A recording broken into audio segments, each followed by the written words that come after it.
What's up, everybody? Happy Monday. Hope all you're having a great day so far. Hope you all had a great weekend. It pretty much rained all day yesterday, but it was all good.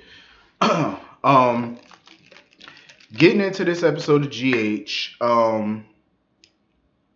Damn. I don't think I have to be honest. I don't think they're gonna kill Jordan off. I don't see it because if they had any intention of killing that character off, they would have done it months ago, maybe when Vanessa Antoine was leaving the show. That would have been the time to get rid of the character. When she was leaving, then you should have killed her off. Don't wait months later to, you know what I'm saying? It wouldn't make sense.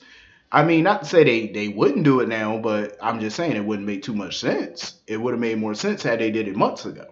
But I haven't, why sit there and get a whole new actress just to kill her off now? Wouldn't make too much sense. Um, I felt bad for Curtis though. He was sitting by her bedside and stuff like that. Mind you, her and Curtis have only been married for what, a month, 2 months? I want to say. When did her and Curtis get married? November. So they've been married for what, 3 months? Yeah, about 3 months. Like that would be a hell of a way to go, like lose your wife 3 months into the marriage. Like that'd be all the way messed up. I'm just saying. Um, Aunt Stella, listen, I love the scene where she finally, made peace with Jordan. What irritated me was why do that old cliche? You know how people do, be mad at you forever and then they wait till something tragic happens to you to make peace. I hate that.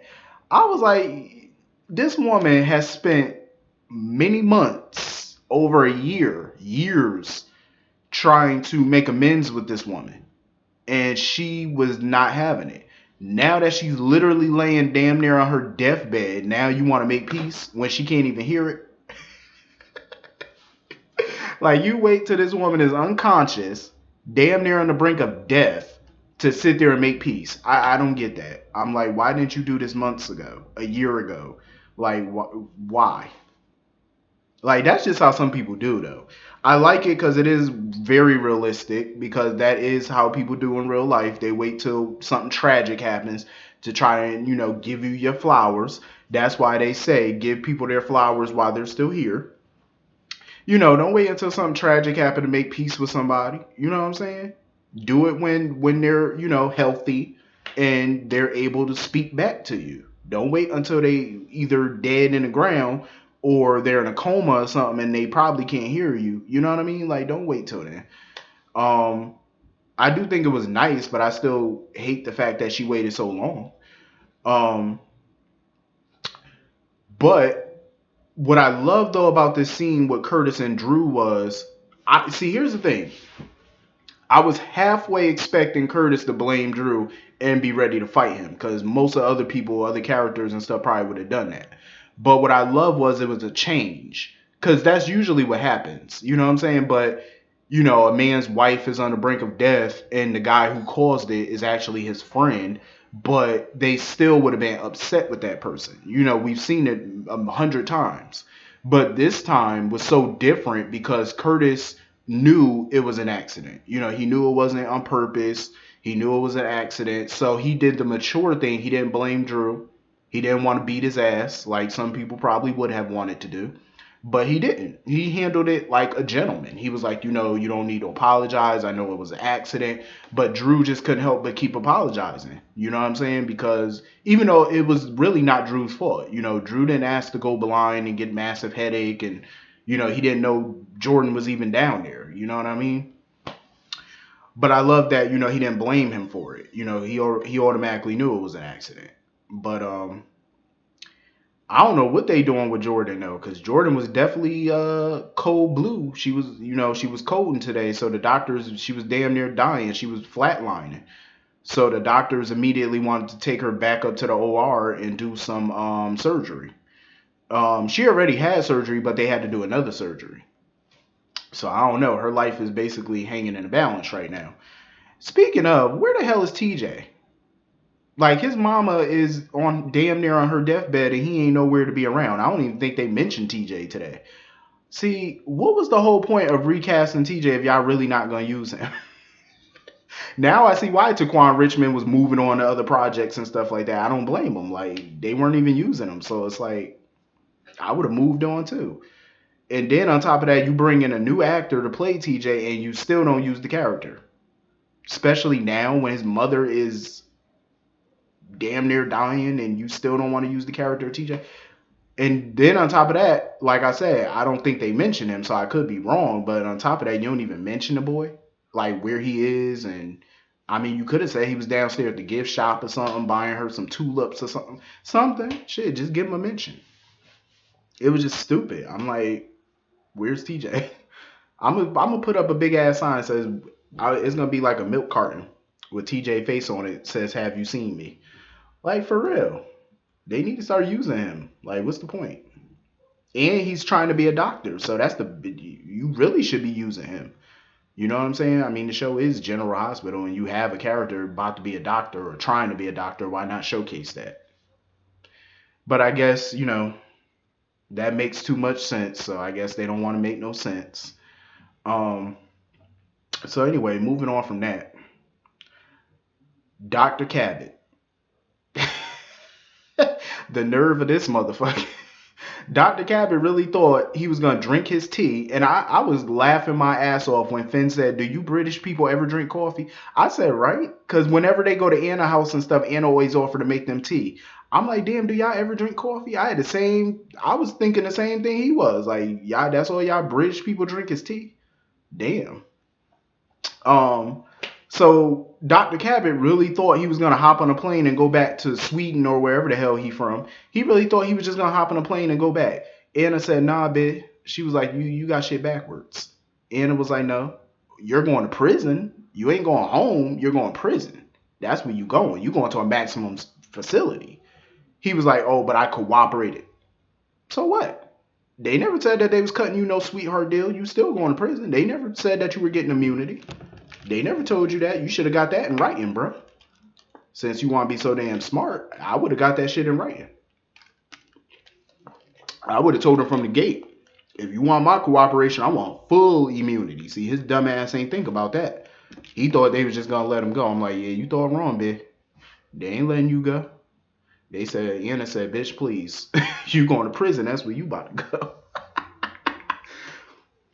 So now he's sitting there telling her, because Anna want to know, did he put Alex's memories into her? Did he implant Alex's memories into Anna? But he didn't really give her an answer on it. He just told her to talk to Alex. How the fuck she gonna talk to somebody she don't even know where the fuck she at? She don't know where Alex at. My guess is she's somewhere blind right now. Cause remember, Anna went blind, so I'm assuming Alex had to go blind too. But we don't know that because we don't know where Alex is. Um, but Dr. Cabot did make a phone call to a patient. And if I had to guess, that patient is more than likely Alex. If I had to guess, that's who he's on the phone with. Um, if I had to guess, if I had to put money on it, I would say he was probably talking to Alex. But this dude is definitely shady as shit. Um, Carly was getting on my nerves today. Like her jealousy over Anna, it was so ridiculous, so ridiculous. Like sitting there talking about something. Oh, Anna's your bestie now. That's what she basically saying to Jason. Talking about, oh, when did you and Anna become best friends and stuff. First of all, Anna came in there to give him some information that she thought he might like to know. Like, wouldn't you want to know why you went blind? She has that information. Of course, she's not going to say, oh, it's WSB privileged information, because it's not really privileged information. Not really. And she works for the WSB. She could easily tell him what it is. Um, so basically, she was just letting him know about the illness and the twins and all this, that, and the third.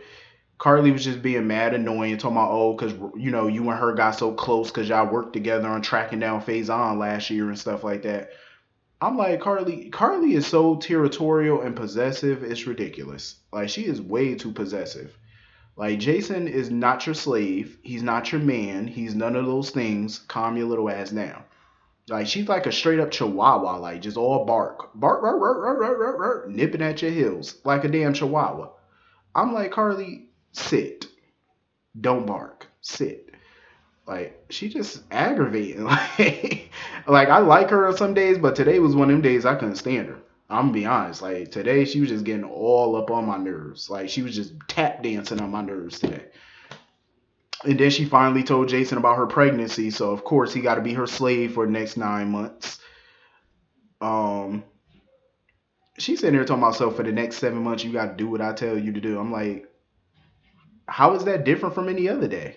Like every other day you come up to him telling him what to do and he do it like some damn robot. So what's so different? I had high hopes for Jason. I really did. I had high hopes for him. But of course, he's back to being Carly's little bitch, basically. Um, at this point, I wouldn't be shocked if Carly had a miscarriage at this point with the way she acting today. She's sitting there talking about, oh, I ain't supposed to have no stress. But yet you're sitting there stressing about Anna, you stressing about Sam, you stressing about everything else. I'm like, yeah, I could definitely see a miscarriage probably in your future. You keep going this route. Like, calm your ass down. Um, Sam is another dumb one. Sam really thinks that this stupid ass fake breakup with Jason is really gonna work. I had a feeling Shiloh was, he caught on to it from the jump. Like he been knew that this shit was fake. He knew. Cause he has that facial expression stuff and the way he was talking kind of made it sound like he knew it was fake. He was just playing along with it. And then when he saw Sam kissing Jason and stuff like that, and then she tried to pull off and try to, slap him and act like, oh, I told you it's over, yada yada yada. I think that confirmed for Shiloh that this was all fake. I think it basically confirmed that for him. And I think it solidified it even back when they were at the tower and Jason fell down the stairs. He saw the way Sam immediately rushed towards Jason when she saw him on the ground and the look on her face. So right then and there, he knew it was fake. I mean, right then and there, if you just look at the way she just rushed to his side, I'm like, any fool could tell that y'all bullshitting. But I'm kind of ready for this mess to be over with anyway. Because that whole plan was stupid from jump. This whole fake breakup nonsense, that shit was dumb. Um, so anyway, moving on from that. Maxie. I love me some Maxie, but I was like, when she got those DNA test results back, I was hoping she would have got the confirmation she was looking for. But damn, she took the wrong fingernails. The person DNA that she compared to Nina's was some African American woman. I said, damn, Maxie, you fucked up. I was like, damn, you got the wrong fingernails. Now you got to go back and get some more. I said, shit. Because I'm pretty sure I think Maxie know that Sasha is not Nina's daughter. She just needs confirmation because you already know if you go to Nina and tell her, Nina's not going to believe it. She going to be like, oh, you're lying. You know how Nina is. Even if you show her proof, she probably still going to say that you doctored it. Nina's a little dingbat. Um, but I love this side of Maxie, this little investigative side. This is why I feel like Lulu and Maxie are in the wrong damn career. I feel like they need to switch roles. Maxie is more of an investigative journalist than Lulu is. Like Maxie be picking up on shit. I'm starting to warm up to her and Peter. I'm still not technically there yet. I'm warming up to it.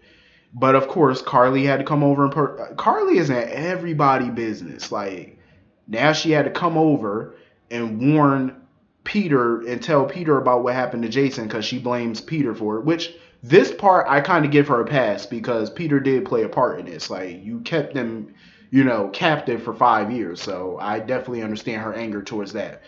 But Peter still wasn't paying Carly no mind, and I don't blame him because with Carly you just gotta ignore her. Um, but this fool Valentine got the nerve to ask Peter to be his best man at the wedding. Earth to Valentine, there isn't going to be a damn wedding, you nut. He could keep trying to cover up this secret all he wants to, but I'm pretty sure he feel it deep down that this secret is about to explode in his face. Like it's about to come undone at the seams, like clearly. Nina is getting on my fucking nerves. Every time you turn around, here go Nina. My daughter, she's so smart, my daughter. I'm like, Nina, shut up. Because then she's sitting there talking about buying her a dress. I had to agree with Sasha on this. I'm like, why are you so worried about the bridesmaid dresses? Why don't you focus on the wedding dress you're supposed to wear, then focus on the bridesmaid dresses? Don't that make more sense? Um, even though there's not going to be a wedding. But I mean, we all know this wedding is definitely not going to happen. Clearly, um, I'm just ready for this shit to be over. Like, I'm ready for them to just tell the truth. Cause I'm getting a little impatient with this. I know some people are enjoying this storyline, but I'm getting impatient. I'm ready for the truth to come out so she could drop kick him to the curb and look like the fool that she is for taking him back in the first damn place when you had everybody in town warning your simple ass not to take him back and you still wanted to, so that's your problem. I can't wait, honestly. But anyway, that was pretty much the episode. Hit the comment section. Let me know what y'all thought about today's episode. I will see you all later. Have a great day. Peace.